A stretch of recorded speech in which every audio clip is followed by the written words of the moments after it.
Telugu Desam party కార్యకర్తలు కానీ నాయకులు కానీ ఎవరు క్వాలిటీ లేకుండా చేస్తున్నారో, ఎవరు నాసిరకం వర్కులు చేస్తున్నారో, ఏం చేస్తున్నారో ప్రతిదీ మాకు తెలుసు. ఈరోజు అధికారులకు కానీ ఉద్యోగస్తులు కానీ ఒకటే చెప్తున్నాం, మీరు ఆ వర్కులు రికార్డ్ చేసేటప్పుడు క్వాలిటీ కంట్రోల్ అలాగే క్వాలిటీ చెక్ చేసుకొని మీరు రికార్డ్ చేయండి. లేదు అని అంటే ఖచ్చితంగా అలాంటి వర్కుల మీద మేము విజిలెన్స్కి కూడా వెళ్తాము, ఎక్కడికి వెళ్ళడానికైనా ఆలోచించము. ఈరోజు పాడి సుధా ఈరోజు కంప్లైంట్ ఇచ్చారంట. నేను పాడి సుధాకు ఒకటే చెప్తున్నా, గతం మర్చిపోవద్దు. నేను ఈరోజు ప్రెస్ ముందు మాట్లాడాను అనుకోండి, ఏమవుతుందో మీకు తెలుసు. మీరు గతం మర్చిపోవద్దు. Only opposition party YSR Congress party వాళ్ళు మాత్రమే టార్గెట్. ఎవరు మాట్లాడకూడదట, ఎవరు పోస్టులు పెట్టకూడదట, ఎవరు షేర్స్ చేయకూడదట, ఎవరు వీడియో స్టేటస్లు పెట్టుకోకూడదట. ఎవరు చెప్పారు? బరాబర్ పెడతాం. ఈ నియోజకవర్గంలో ఏ అన్యాయాలు జరిగినా, ఏ అక్రమాలు జరిగినా, ఏ అవినీతి జరిగినా, ఏ తప్పు జరిగినా ఖచ్చితంగా పోస్టులు పెడతాము. మా క్యాడర్ అంతా షేర్ చేస్తారు. మీరు ఎంతమంది మీద కేసులు పెట్టుకుంటారో పెట్టుకోండి. డైరెక్ట్గా నేనే పోస్ట్ చేస్తా. కేసు పెట్టుకుంటారా? పెట్టుకోండి. మేము ఫేస్ చేస్తాం. కేసులు పెట్టుకోండి. ఇది కరెక్ట్ కాదు, ఇది కరెక్ట్ పద్ధతి కాదు.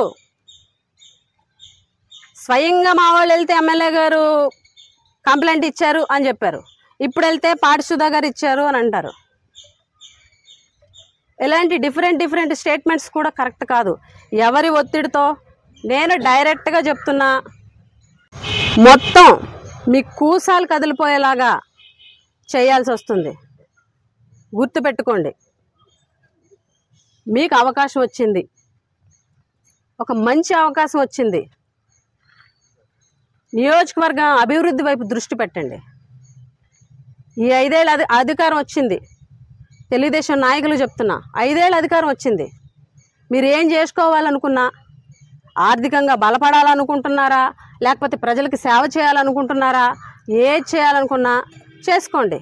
కానీ మా జోలికి, మా కార్యకర్తల జోలికి వచ్చిన వాళ్ళని మాత్రం, మా జోలు పట్టణ వాళ్ళనైతే మేమేమి వాళ్ళ మీద దృష్టి పెట్టాం. మా జోలికి వచ్చిన వాళ్ళు మాత్రం వదిలిపెట్టము. అది ఏ రకంగా వదిలిపెట్టము అని అన్నది మీకు తెలుసు. ఈరోజు మీరు వర్కులు చేస్తున్నారు, చాలా వర్కులు అక్కడక్కడ సీసీ రోడ్స్ అవి ఇవి చేస్తున్నారు. స్టేషన్కి పిలిచారు. డైరెక్ట్ నేను స్టేట్మెంట్ ఇస్తున్నా, దీనికి మీరు సమాధానం చెప్పండి.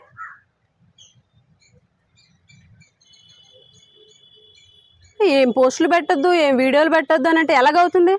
మీడియాలో చిన్న వార్త, నియోజకవర్గ సమస్యల్లో ఏదో ఒక సమస్య, మంచినీటి సమస్య, లేకపోతే స్కూల్ సమస్య, లేకపోతే ఏదైనా ప్రధాన సమస్య ప్రచురితమైనా, లేకపోతే వీడియో వచ్చినా దాని మీద క్లాసులు పీకడమే, దాని మీద మాట్లాడడమే. అంటే మీడియా గొంతు నొక్కేస్తారు, ప్రజల గొంతు నొక్కేస్తారు, ప్రతిపక్ష పార్టీ గొంతు నొక్కేస్తారు. ఒకటి మాత్రం గుర్తుపెట్టుకోండి, అధికారం ఎప్పుడు ఒక్కళ్ళ దగ్గరే ఉండదు, పదవి ఎప్పుడు ఒకళ్ళ దగ్గర ఉండదు. అధికారం మారుతుంది, పదవి మారుతుంది. అప్పుడు మీరు ఈరోజు చేసేటువంటి చర్యలకి ప్రతి చర్యలు ఉంటాయి, దీనికి రెట్టింపు ఉంటాయి.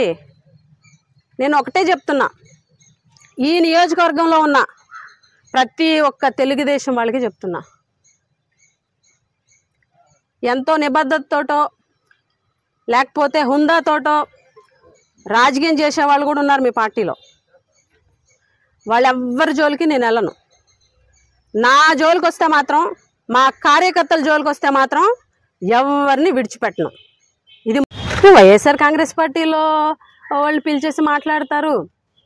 ఈవెన్ దో అసలు స్థానిక ఎమ్మెల్యే గారి పరిస్థితి ఎలా ఉందనంటే, ఇంత దారుణంగా ఎవరు పడితే మీద కేసులు పెట్టేయండి, ఎవరు పడితే వాళ్ళని. పోలీస్ స్టేషన్కి ఎవరైనా వైఎస్ఆర్ కాంగ్రెస్ పార్టీ నాయకుడు కార్యకర్త వస్తే వెంటనే ఫోన్ వచ్చేస్తుంది క్యాంప్ ఆఫీస్ నుంచి. ఇక్కడ ఉన్నటువంటి పోలీస్ స్టేషన్లో ఉన్న ఎస్సీకి కానీ సీకి కానీ వాళ్ళు ఎందుకు వచ్చారు, వాళ్ళకి ఏం పని చేస్తున్నారు, ఏంటి ఇంత దారుణం? గతంలో 5 ఏళ్ల పాటు మా ప్రభుత్వం ఉంది, మంత్రిగా పనిచేసాను, ఎమ్మెల్యేగా పనిచేశాను, గతంలో ప్రతిపక్ష ఎమ్మెల్యేగా పనిచేసాను. ఏ రోజైనా పోలీసులకి ఒత్తిడి చేసి పలానా పార్టీ వాళ్ళ మీద కేసు పెట్టండి అన్న హిస్టరీ మాకుందా? మీరు ఎవరితోనో చెప్పించగలరా? మేము ఎవరినైనా ఇబ్బంది పెట్టామా? అరే ప్రెస్ వాళ్ళు కూడా వదలట్లేదు, ప్రెస్ వాళ్ళ మీద కేసులు పెట్టేయండి. ప్రెస్ మీట్ కోసం మా దగ్గరకు వచ్చి ప్రెస్లో పాల్గొన్న వాళ్ళకి పిలిచేసి వార్నింగ్స్ ఇవ్వడం, మీరు ఎలా వెళ్తారు? ఎలా వెళ్తారంటే, ప్రెస్ అనేదానికి పార్టీ ఉండదు, ప్రెస్ అనేదానికి అధికారంతో సంబంధం ఉండదు. ప్రెస్ అనేవాళ్ళు ఎవరు పిలిచినా, ఎవరు స్టేట్మెంట్స్ ఇస్తున్నా ఆ స్టేట్మెంట్ తీసుకోవడం వాళ్ళ బాధ్యత, ఆ స్టేట్మెంట్స్ని వాళ్ళ మీడియా గ్రూప్స్లో పెట్టడం వాళ్ళ బాధ్యత, వాళ్ళ కర్తవ్యం. దానికి కూడా వాళ్ళకి పిలిచేసి వార్నింగ్ ఇచ్చేసి మీరు ఎలా పెడతారు చిన్న వార్త వస్తే చాలు.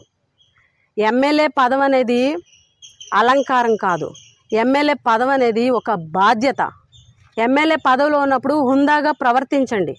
ఇలాంటి చిల్లర రాజకీయాలు, ఇలాంటి చీప్ పాలిటిక్స్ దయించి చెయ్యొద్దు. ఈరోజు ఈ నియోజకవర్గంలో ఎప్పుడూ లేనిది గంజాయి మత్తులో ఒక వ్యక్తిని చంపేశాడు. నడి రోడ్డు మీద వెళ్ళి ఇంటికి వెళ్ళి నరికేశాడు. ఒక ఆడపిల్ల మైనర్ బాలిక మీద అత్యాచారం జరిగి ఆ అమ్మాయి తర్వాత సూసైడ్ నోట్ రాసి మారి చనిపోతే, ఇదే కాన్స్టిట్యున్సీ ఇదే మండలంలో చనిపోతే కనీసం ఎమ్మెల్యే గారి నుంచి ఫోన్ అన్న ఇల్లు ఉంటుందా? ఎవరికి కష్టం వచ్చినా, ఎవరికి నష్టం వచ్చినా, ఎవరికైనా ప్రజలకి ఇబ్బంది కలిగితే ఆ ఇబ్బందుల మీద ఎప్పుడైనా ఆవిడ ఫోన్ చేశారా పోలీసులకి?